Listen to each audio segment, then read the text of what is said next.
Siya po mga busing, magandang umaga sa inyong lahat. May katanungan lang ako sa inyo ngayon. Kung sino sa inyo ang nakasubok ng magpalahi ng isang inahin na gamit ang dalawang broodcock or mahigit pa. Kasi katulad sa akin dito sa area, maraming inahin na nakawala at may 5 broodcock. So halimbawa po ba ito ay kinastahan ng 3 times winner na kanawayon sa loob ng 1 linggo. Halimbawa dito lang siya nagpupunta. Pero after that, napunta siya doon sa ibang broodcock.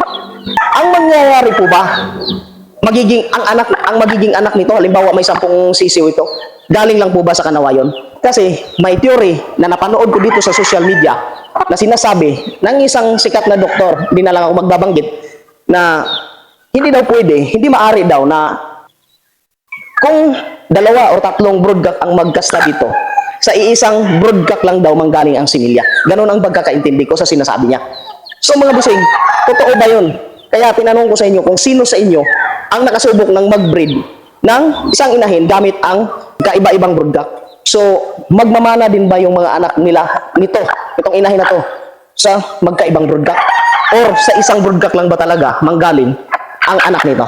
So, yun lang mga busing. Maraming salamat.